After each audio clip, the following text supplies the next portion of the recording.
আপনি আপনার স্ত্রীর কাছে বসে আছেন, একটা ফুরফুরে মনে আনন্দ চিত্তে স্ত্রীর সাথে আলাপ করছেন, তার সাথে আপনি ভাব আদান প্রদান করছেন, আল্লাহর আরশ পর্যন্ত খুশি হয়ে যায়।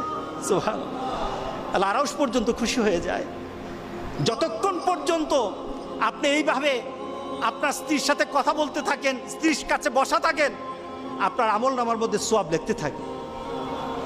রাসূল পাক সাল্লাল্লাহু আলাইহি সাল্লাম এই কথা বলার পর এক সাহাবী বললেন, ইয়া রাসূলুল্লাহ, স্ত্রীর সাথে একসাথে শুবো, একসাথে ঘুমাবো, একসাথে খাবো, একসাথে তাকে আদর করব, এটা কি সওয়াবের কাজ হতে পারে? রাসূল পাক সাল্লাল্লাহু আলাইহি সাল্লাম বললেন, আচ্ছা তোমার স্ত্রীকে না নিয়ে তুমি যদি আরেকজন স্ত্রীর কাছে বসে থাকো, আছে কিনা? আছে কিনা? মজাই লাগে, উনিও খাইবেন, রেডি থাকেন। তুমি অন্য কোনো স্ত্রীর পাশে বসে বসে ফিস ফিস ফিস ফিস করলা, মজাই লাগবে, তবে মনে রেখে দিও তোমার আমলনামার মধ্যে জিনার গুনাহ লেখা হবে।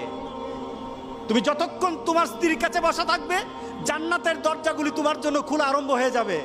আর যতক্ষণ পর্যন্ত পরস্ত্রীর সাথে বসা থাকবে, ততক্ষণ পর্যন্ত তোমার আমলনামার মধ্যে গুনাহ লেখা হবে কিনা।